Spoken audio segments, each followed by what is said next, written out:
Business as Unusual is a thought-provoking podcast that explores the innovative strategies, disruptive ideas, and unconventional practices driving successful leaders and companies in the ever-evolving world of modern business.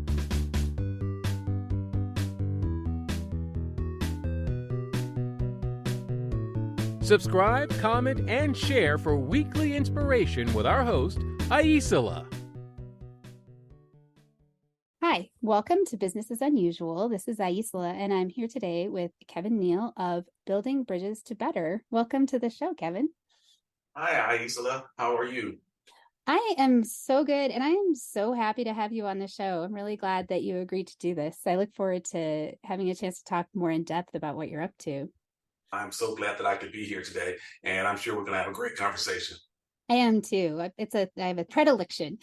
Before we get into the amazing work that you're doing, what is the last artist that you got lost in? Visual, musical, written, whatever you consider to be art. The last artist, I would say, first of all, I'm a musician into the music arts. And my favorite, I would have to say, is Stevie Wonder. Oh. Yeah, he is. And he has come across the ages and still remained relevant. Yeah. I know he hasn't come out with anything recently, but he is still at the top of my list. Not if I wanted to go and find the stuff that you find resonates the most powerfully, do you recommend an album or just pretty much all of it? Most of his music is very relevant, but I would probably say one of the ones that really resonates with me would probably be Songs in the Key of Life. It's an amazing album. All right. I've definitely listened to some of Stevie Wonder, and I don't know that I have deliberately listened to an album in a very long time, so I'm going to check that out. I bet I will love it. Thank you for sharing. I'm sure you will.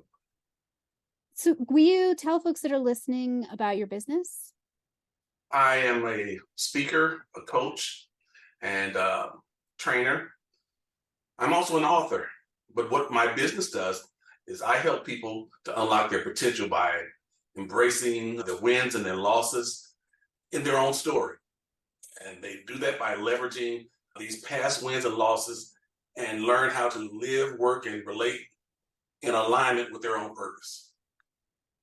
That sounds really needed. Thank you. Yes. In some ways, I think this is answered, and I like to bring this one up, is this podcast is Business as Unusual. And what do you feel is unusual about what you're doing, other than everything? But I think the thing that is unusual is most people don't really live by their own story. And I say this with people that I deal with. I say that most people don't write their own story. They read their own story. Meaning that their life, they allow their lives to be written by someone else, and they just read it. So whatever someone else says about them says who they are. That's who they go with. yeah. And so when you don't really know your own story, you end up being a background character in somebody else's. So you make your life an extra rather than being the main character in your story. That's a very powerful metaphor, and I can see how that is incredibly accurate for many people, myself at different times in my life. Yes. Whenever I embrace my own story, I feel more aligned, even when things don't go great or they're hard. That feeling of alignment and groundedness makes the rest of it a little bit less burdensome. With the atmosphere of social media and all that, where everybody puts out their best stuff, they put out their highlight reels pretty much, and they don't put the things that have hurt them, the things that have brought them down, the things that they've really struggled with. Yeah. They put out all of the best stuff, and it makes us feel like we have to live that type of life too, with all the best stuff. And we hide all of our bad things. We hide all of our losses. We hide all of the things that hurt us, the things that still bother us, the things that we're still struggling with. We hide all of that. Yeah. And therefore, we're not living through our own story. That's really true. What in your life or your history set the stage for you to see this need or start this practice? I would say to see the need, my own personal life, I found that for most of my life, up until my mid adulthood, I would say, I realized that I wasn't really living through my own story. I was living through someone else's story. And I had to realize, who am I really? What is my purpose? What am I called to do? Why am I here? And it's not about what someone else thinks that you should be doing, someone else thinks is the right fit for you, but what is the right fit for me? If I really dig down deep, what is it that I want? What is it that I like? What is it that I feel is the path for my life? Realization caused me to say, if I'm dealing with this, then I'm sure there's a lot of other people who are dealing with the same question. And so let's dig in this together so we can find out who we really are and follow the path that our true life leads us into. And so therefore, we don't have to worry about what people think of us, how people respond to us. But what we'll do is we'll take all those wins and losses and realize that each win and each loss all came together to build us and to make us what and who we are. None of our lives are built on only wins. No. None of our lives are built with only, and that's what social media makes us feel like. Everybody always has wins because that's all that's put out there on social media. A colleague or friend of mine said that one of the biggest mistakes people make in marketing and business analysis is they only look at the successes. If you look at all these like very successful companies, they have these visionary CEOs. He goes, but do you know how many visionary CEOs lead companies that fail? That's not the magic sauce, right? And yet, like they're similar to what you're saying, there's more of the story than the wins, and you can learn as much from the losses, sometimes more, than you can from the wins. But so super insightful. Yeah. But do you have, or will you share a specific example that illustrates something about what you do or what makes it interesting to you? Sure. One thing that I do, I'll go from the aspect of my speaking and coaching, deal with different organizations, schools. I do coaching on both an individual level and also on a group level. And what I begin with is leadership. The leadership that most people try to bring into the conversation is leading other people. If you have an organization that you have people who are following you, or if you have an organization where you are the manager or what have you. However, I like to start at leading yourself, because most of us have a problem. It's easy for us to lead somebody else, but most of us have a problem when it comes to leading our own selves. It's easy for us to tell somebody what to do, but when it comes to telling your own self what to do, you always make excuses for how you can worm out of what you need to do. And I heard someone say one time, it's hard to fight with yourself because you know what kind of punches you're going to throw. That's true. You can anticipate it, huh? So I say that because we lead ourselves by constantly, not necessarily just always thinking the right thing and doing the right thing, but when we realize that the wrong thoughts are coming, when we realize that a defeatist attitude is coming, we fight against that by telling ourselves what we really know about ourselves. So if the idea that you can't finish this task comes into your mind, what you tell yourself is, yes, I can finish this task. I've done it before, I can do it again. So the main aspect of leading yourself is knowing how to combat the negative thoughts, the negative ideas, and the negative people who will come to try to bring you down. Because they will come. They will come. No one, I don't care how successful, no one is always thinking positively. No one is always on the high note. No one. Yeah. So what matters is, what do you do when you're not on the high note? What do you do when those negative thoughts come? What do you do when friends, family, relatives come and speak negative things to you? How are you going to respond to that? And that is, you have to speak to yourself and tell yourself that you can handle this, you can do this, you can make it through this.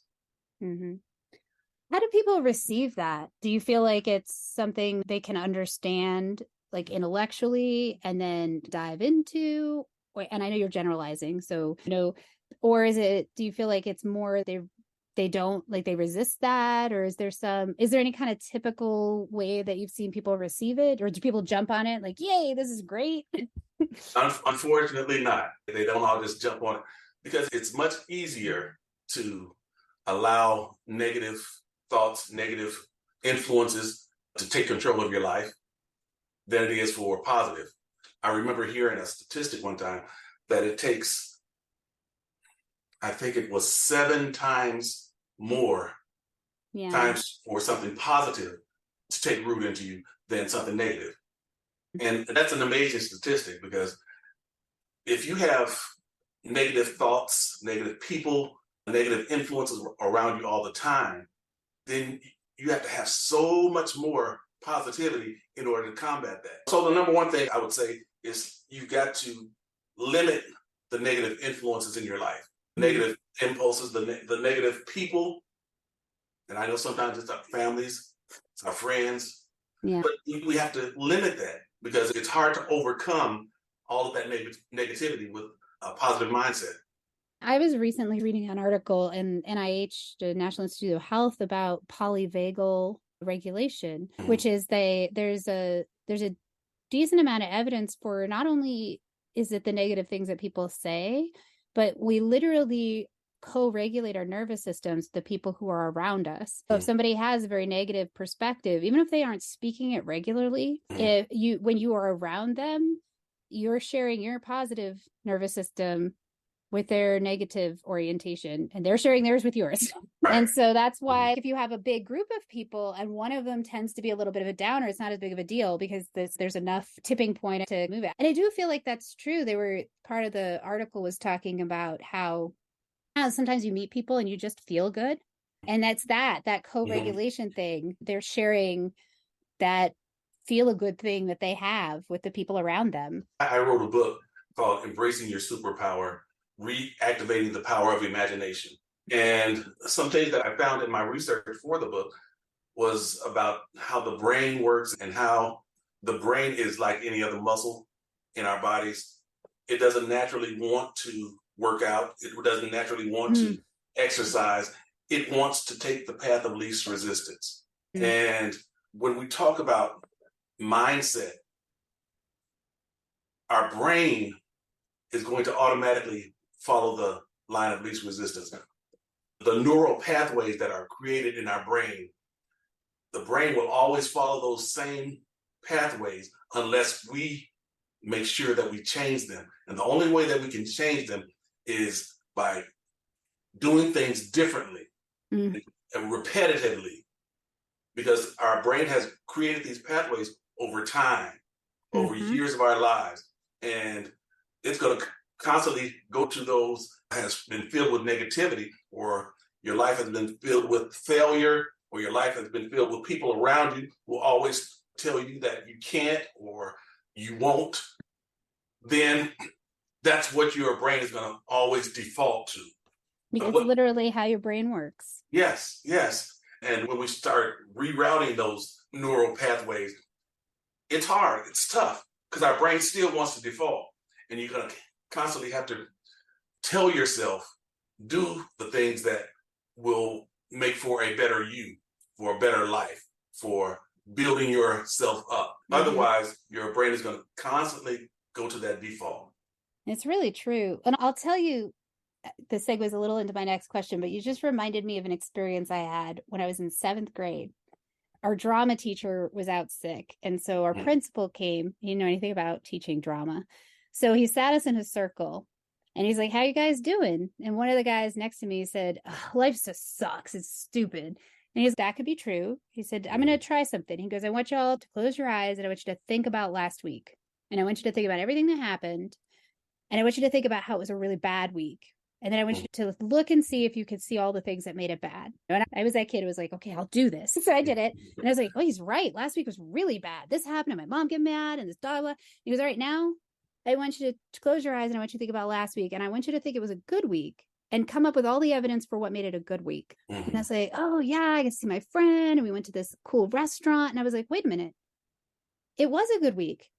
but I just thought it was a bad week. I was like, and he's so really, he's like, he's not saying things aren't hard sometimes. And what you focus on can make a difference in how you perceive what's happening. And I'm not talking I know there's toxic positivity too, but I just took that lesson from that moment of, oh, I can really focus on how things were hard, and I can find evidence for sure, because there's a lot of things.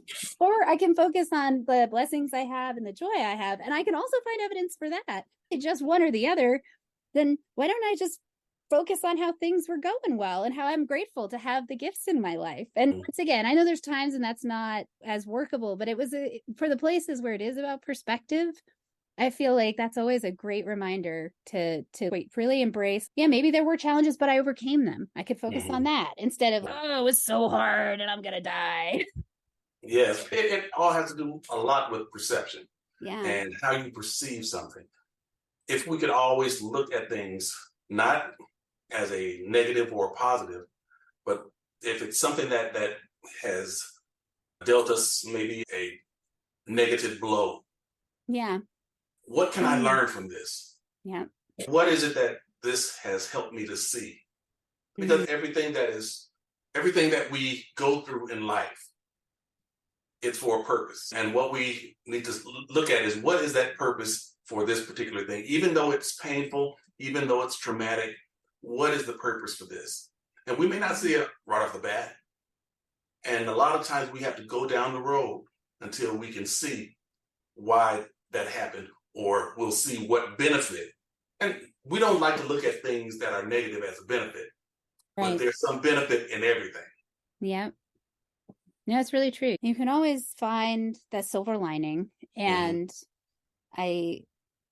in that way that you can take that lesson so that what you went through, what you experienced, or what was hard isn't just that. I also like the perspective of, I can take anything I've experienced and create something positive in my life or my world, or learn something from it.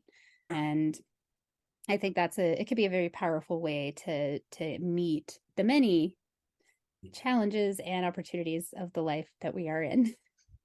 Because if you are going through something, you can bet 9 times out of 10, somebody else is going through something similar.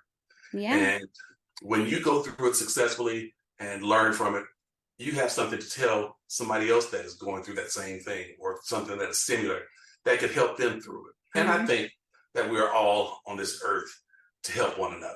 I think that we're all here to be one big community. What can I do to help someone? What can I do, or what have I learned that I can help someone else to learn? Yeah. How can I ease your burdens? Because life is hard enough. That's the thing that bothers me about the social issues we have, is life is hard enough without that. The pregnancy is dangerous, and tsunamis happen without anything else. And so why wouldn't we work to make things easier and ease each other's burdens? Because there's enough coming at us without anything else making it harder. Yes, there is. There is. So will you share advice that you've received, or that you took as advice, or something someone actually said to you that you find has influenced the way that you approach the work that you do? Yes, I could think of something that someone said recently, actually, and it was concerning business, but it could apply to any portion of life.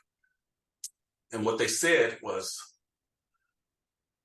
just keep showing up. No matter what happens, things are going to go up, things are going to go down, but just keep showing up. Your success in life, your success in your family, your success in your education, all depends upon consistency. Just keep being where you know that your best self shows up. And that's a catchphrase that I've heard a lot of people talk about, your best self. I realize that there are certain places, there are certain people, there are certain situations that bring out your best self. You find that you feel confident, you find that you feel at ease, you find yourself relaxed, and you are allowed to be who you are. Your gifts and your talents, they flow freely through you because you're in this environment. And it's hard to be your best self in an environment that is not conducive to that. We a lot of times have to put on the mask of the people that we're around so that we'll fit in, so that they'll like us, so that they'll receive us. But when we're in a place where we can be ourselves, we can be truly honest, be open, we can really be our best selves. Yeah. Now, unfortunately, we find ourselves a lot of times putting ourselves unneedlessly in these situations where we're not allowed to be our best selves.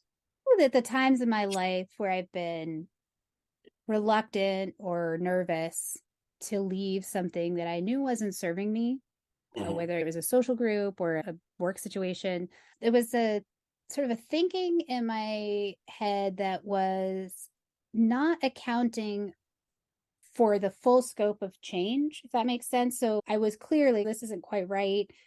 And then I'm like, but I'm already so like exhausted and stressed out. I want to change this. Not really considering that a decent amount of the exhaustion and stress were coming from that situation, and that leaving it would, while there would be challenges, like I could see that there were benefits to whatever's happening. And yet I would just think about losing the benefit. I wouldn't think about also the fact that I might be calmer or more nimble or more mentally capable to try things. I wouldn't have so many concerns and worries or whatever. I think that's a great advice and a great reminder that there are ways in which your group environment affect and impact you that you may not account for when you consider shifting to something else. And I find myself, when I talk about this, I'm talking to myself as well. I find myself sometimes putting myself in situations where I know I can't be my best self. I have to put on these restrained straitjacket, if you will, because of the people that I'm around. And it makes for a lot of stress. Like you said, we become stressed out and we never are able to really become confident and really be used or use our gifts and our talents in a way that we know is most creative. Because we're afraid that what we say might not be accepted, or we're afraid that how we respond may be frowned upon, or we feel like our gift is not as good as somebody else's. So we restrain ourselves. And that is not a good feeling to go through life with. Because if you're always putting yourself in that situation, think about all the unneeded pressure and strain you're putting on yourself. And that has a physical health impact as well as your energy impact. And I think like you said, the quality of your creativity can be inhibited because that you're feeling that lack of connection to your own authentic self because you're shoving it away. You're like, nope, I have to be someone else to be here. So I feel that. But isn't it terrible that we live in a world where we have to like that? And one of the things that's part of the reason I love doing my podcast is there's so many people who don't do that, who don't want that, who aren't seeking to foster it, and they don't have the biggest megaphones. The biggest megaphones is this other kind of story. And I genuinely think that the more that I interact across different experiences, the more I'm just like, I don't think they're majority. I think they just have the biggest megaphones. Right. So many people who are so like actually invested in community and actually invested in everyone really having the opportunity for success and equal access.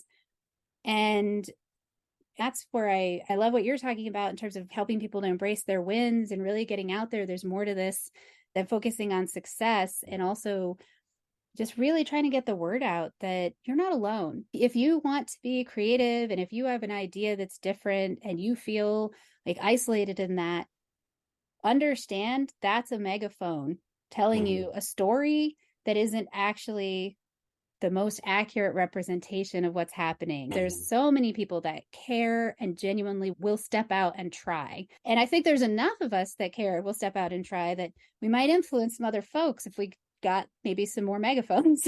I don't know, it's a theory. I think one of the things that knowing who we can share that with, being in a place where we feel free enough to share that. Because often we go to the places where that is not accepted, that type of freedom is frowned upon. Because they like for people to fit in a certain box. No matter who you are or where you come from, They want everybody to conform to this specific box that they've already created for you. Yep. And therefore, you feel restrained. And it's tough to find out who are the people or who is my tribe that I can come to and really be me. That's a powerful, and to loop back where you started, that knowing yourself, knowing your story is going to help you find those people that you are aligned with, where you can relax and be free. My expectation would be that there might be times when this might feel like a hard mountain to be climbing or a little discouraging. And so I'm curious, are you able to talk about what you do to recharge or to keep yourself inspired when you run into those moments of discouragement or concern, what a challenge? I like taking time to myself and just thinking, going over different things in my mind, situations in my mind, going over, as I mentioned earlier, wins and losses. Why did I have this win here and I had this loss there? How has it helped me? How has it made me better?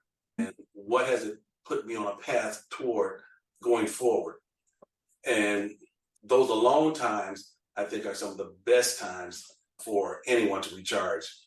But I think that this world has us in such a rat race where we find so little time to have those alone times. We find that we find ourselves always wanting to fill each second, each moment with something. Always finding ourselves wanting to always be busy doing something, because that's what our world, our society teaches us, all to be doing something all the time. Yeah. And that is not a way to recharge yourself. That is a way to burn yourself out. Yeah. Yeah, I feel I like to do a lot. I'm a very active person. And I can tell there's a real difference between being very active and engaged in my life and those times when I'm frantic, that hustle culture. And that whenever I'm in that place, it's typically because I'm trying to avoid feeling away or escape something that I don't want to face. Right. And the flavor of that is a very different type of active. It doesn't have the same fulfillment to it. So I appreciate you talking about the being alone and just being willing to slow down or do things that you know are grounding. I really relate to that and for me, it's also reflecting because like I said, I do like to do a lot of things. And when I start to feel that sort of whirling dervish out of whirl feeling, I'm like, what's going on here? What am I not paying attention to? What do I need to do to get back to a sort of a more smooth operating? Yeah. And those times will bring out such great insight. Things will come to you that you would have never thought of before if you were just going through your daily routines. Yeah. When you take that time to intentionally think, intentionally just free your mind and open up, then those insights will come. Mm-hmm.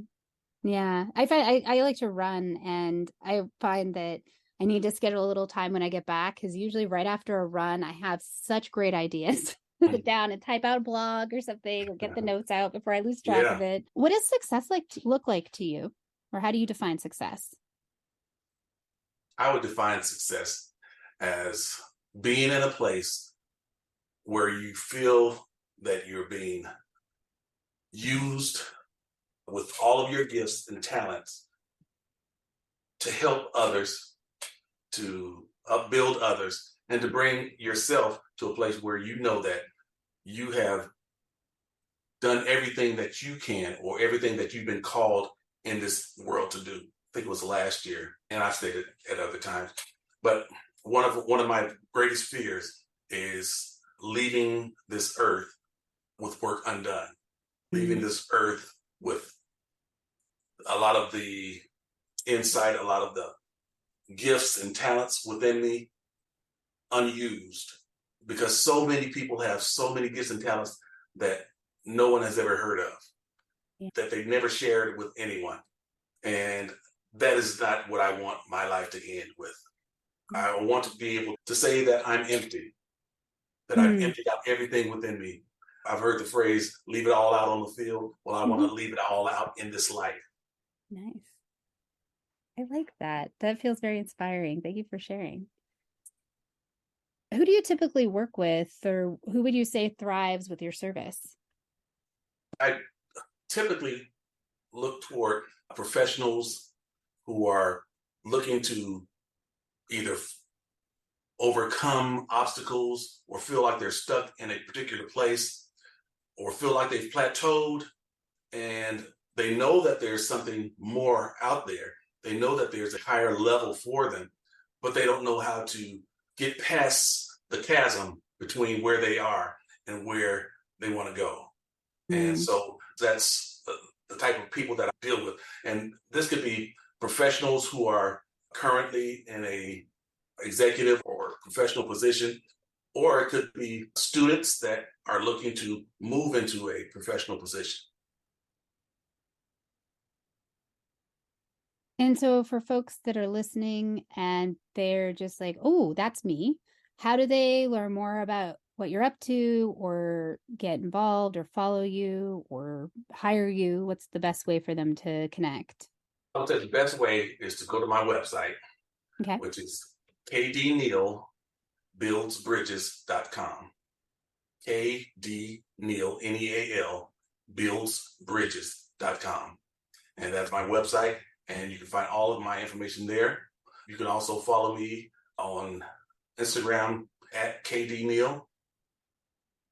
X now. I was trying to think of, it used to be TikTok. Now you can find me there, KD Neal. Okay. You can also find me at I'm sorry. let me fix that. Build others. Okay. On Lovely. Instagram. And I'll link to all these in the show notes as well, so people can click it. And when I send it out, I'll have that information. So hopefully some folks will come and check out what you're up to. Okay, cool. Is there anything that you want to, what you're sharing, anything you feel didn't get put out there? If you're interested in my book is listed on Amazon, and you could find it on any other book retailer online, Barnes & Noble, and just about any other retailer. And you said it earlier, but will you say the name again? Embracing Your Superpower, Innovating the Power of Imagination. Thank you so much for being here today, Kevin. I appreciate you joining us, and I look forward to talking to you again. Thank you, Aisha. I look forward to talking to you as well. This was a great conversation. Just really enjoyed it. Me too. All right. Bye, everybody. Bye.